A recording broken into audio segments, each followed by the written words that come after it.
Market లో invest చేసి మీ డబ్బులు డబుల్ చేసుకోవాలనుకుంటున్నారా? సుందరరామిరెడ్డి గారి సెమినార్ కి అటెండ్ అవ్వండి. నమస్తే, welcome to Suman TV. Present మనతో పాటు ఉన్నారు assistant professor in marketing VJIM Ramakrishna గారు. నమస్తే సార్. నమస్కారం అమ్మా.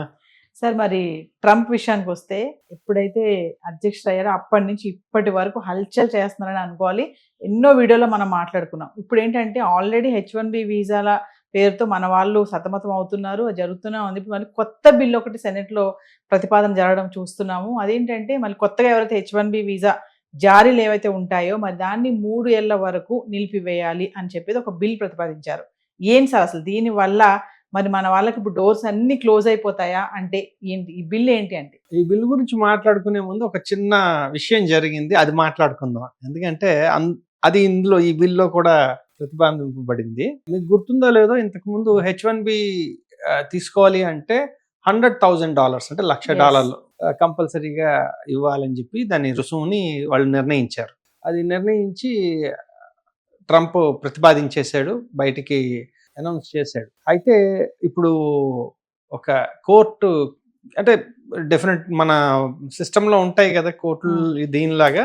సో డెమోక్రాట్స్ అందరూ కలిసి వెళ్ళి కోర్టులో కేసు వేశారు. కేసు వేస్తే కోర్టు ముక్క చివాట్లు పెట్టింది.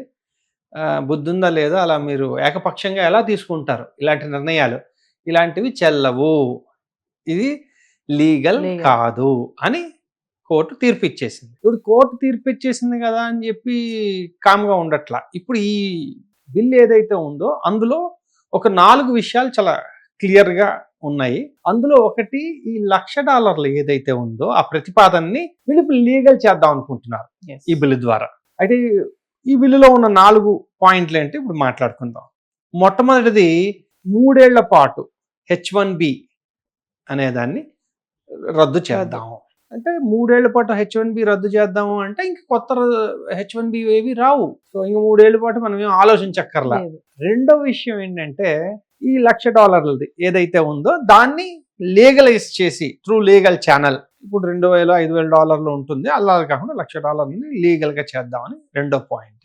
మూడో ప్రతిపాదన ఏంటంటే, ఇంతకుముందు H1B స్టేటస్లో ఉన్నవాళ్ళు కూడా ఫెడరల్ జాబ్స్ చేయొచ్చు. ఫెడరల్ జాబ్స్ అంటే మన దానిలో గవర్నమెంట్ జాబ్స్ లాంటివి చేయొచ్చు. ఇప్పుడు అవకాశం లేదు. ఆ ఫెడరల్ జాబ్స్కి అనర్హులు అని ప్రకటించారు.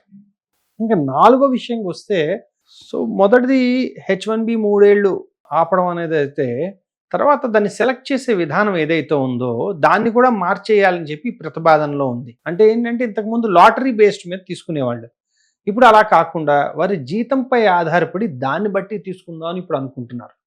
దీనివల్ల ఏమవుతుందంటే, ఒక మినిమం జీతం అంటే ఒక $3,00,000 లేదా $4,00,000 జీతం ఉంటే తప్ప, లేదంటే వాళ్ళని తీసుకోకూడదు అనేది ఆపడానికి వీళ్ళకి అవకాశం ఉంది.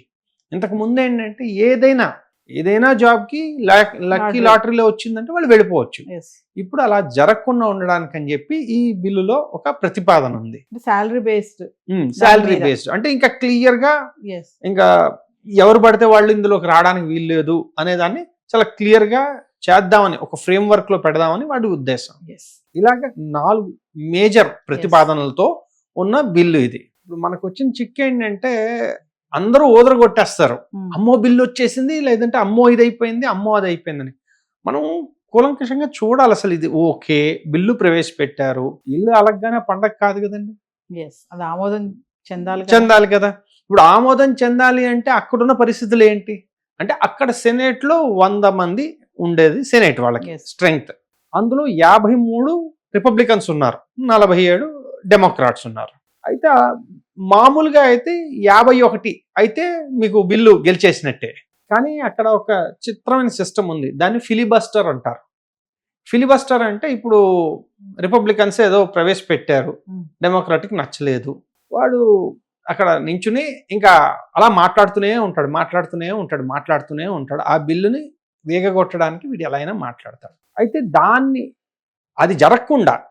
అది జరగకుండా ఉండాలి అంటే వీళ్ళకి 60 ఓట్లు కావాలి. 60 ఓట్లు ఉంటే కానీ వీళ్ళు ఈ బిల్లుని సెనేట్లో పాస్ చేయడం కష్టం. ఓకే అండి. అదీగాక ఇప్పుడు 53 మంది రిపబ్లికన్స్ ఉన్నారు, 53 మంది దీని మీద చాలా సుముఖంగా ఉన్నారా అంటే అక్కడ కూడా విభిన్నమైన స్వరాలు వినబడుతున్నాయి. ఎస్. కాబట్టి మనం దీన్ని అంటే చెప్పాను కదా, ఒక విషయం రాగానే ముందు హెడ్లైన్స్, నెక్స్ట్ దాన్ని ఏమంటారంటే వెంటనే క్లిక్ చేసేయడానికన్నా క్లిక్ బైట్ హెడ్లైన్స్ వేసేయడం కంటే, ఎందుకంటే ఒక విషయం మనం గుర్తుంచుకోవాలి, మనకి ఇది ఒక న్యూస్ అవ్వచ్చు, కానీ కొన్ని లక్షల కుటుంబాలు వచ్చే ప్రతి న్యూస్ మీద వారి యొక్క జీవితం ఆధారపడి ఉంటుంది, భవిష్యత్ ఆధారపడి Yes. ఉంటుంది. అలాగే కొన్ని లక్షల స్టూడెంట్లు కానీ ఇంకా మిగిలిన వాళ్ళు కానీ వెయిట్ చేస్తూ ఉంటారు. కాబట్టి ఇలాంటి విషయాలు ఎప్పుడైనా మాట్లాడేటప్పుడు ముందు అసలు ఏం చెప్పారు, దానివల్ల ఎవరెవరు ప్రభావితం అవుతున్నారు, ఇది జరిగే అవకాశం ఉందా లేదా, ఇవి ముందు మనం జాగ్రత్తగా గమనించాలి. సరే, బిల్లు ప్రవేశపెట్టారు కదా, చూద్దాం 60 ఓట్లు తెచ్చుకుని వాళ్ళు అది ప్రతిపాదన ముందుకు జరిపితే. ఎందుకంటే ఇలాంటివి మనం ఇంతకు ముందు కూడా మాట్లాడుకున్నప్పుడు చెప్పాను కదా, మన ఓటర్స్ గ్యాలరీకి చెప్పుకోవడానికి కాస్త గట్టిగా ఇదిగో నేను చేశాను అని చెప్పుకోవడానికి బాగుంటాయి. కానీ మనం అర్థం చేసుకోవాల్సిన విషయం ఏంటంటే, సడన్ గా మన వాళ్ళు వెళ్ళకపోతే అక్కడ అమెరికన్స్ ఆ ఉద్యోగాలు తీసుకోలేరు, చేయలేరు. దానికి తగ్గ స్కిల్ సెట్స్ లేవు. అంటే అక్కడ వాళ్ళకి ఎవరికి లేవని కాదు నా ఉద్దేశం, వాళ్ళకి కావాల్సినంత క్వాంటిటీలో అంతమంది మనుషులు లేరు. అది లేకపోవటం వల్ల ఏం జరుగుతుంది, అగైన్ ఈ కంపెనీస్ అన్ని రకరకాల కొత్త రూట్స్ లో వీళ్ళని ఎలా తీసుకోవాలి, అవుట్ స్టేషన్ దాని ఏమంటారు, విదేశీ కంపెనీలు లేదా మళ్ళీ వీళ్ళ ఆఫీసులనే విదేశాల్లో పెట్టుకుని అక్కడ తీసుకుని చాలా డిఫరెంట్ రూట్స్ లో వాళ్ళు చేయాల్సి వస్తుంది. కాబట్టి వచ్చే ప్రతిదానికి ఒక బిజినెస్ లో ఒక ఇదేంటంటే, సూత్రం ఏంటంటే, ఒక్క విషయం వల్ల వీళ్ళు మొత్తం అంతా మారిపోదు, వాళ్ళు దానికి ఇంకేదో ఒకటి వెతుక్కుంటారు. అంటే ఇటువంటి పరిస్థితుల్లో సార్, మరి అక్కడ ఉన్నటువంటి టెన్షన్స్ కానీ, వాతావరణం మార్పులు చేర్పులతో ఎవరైనా అమెరికా వెళ్ళాలి అనుకునే వాళ్ళకి మీరు చెప్తారా ఫైనల్ గా ప్రెసెంట్ టైంలో? ట్రంప్ ఉన్నంత కాలం ఓకే, అమెరికాకి వెళ్ళడం అనేది కొంచెం రిస్క్తో కూడుకున్న విషయమే. ఎందుకంటే వాళ్ళు ఏ క్షణాన్ని ఎలాగ ఇది రూల్స్ మారుతున్నాయో అర్థం కావట్లేదు. కాబట్టి నాకేం పర్వాలేదు అనే ఒక సెక్యూర్డ్ బేస్ ఉన్న వాళ్ళు అయితే హ్యాపీగా వెళ్ళొచ్చు. అంతేగాని ఇప్పుడు చాలా మంది లోన్స్ తీసుకుని లేదా ఆస్తులు అమ్మేసుకుని వెళ్దాం అనుకుంటారు కదా, ఇది సరైన సమయం కాదు. ఎందుకంటే ఇది ఒక్కటే కాదు, ఒక దాన్ని ఏమంటారు, ఇమిగ్రేషన్ ఆస్పెక్ట్ ఒక్కటే కాదు, right now there are lot of wars going on, చాలా అస్థిమితంగా ఉంది ప్రపంచం. ఇలాంటి సమయంలో మనం పెద్ద డెసిషన్స్ తీసుకోవడం అయితే ఉత్తమం కాదు అనేది నా భావన. Thank you sir.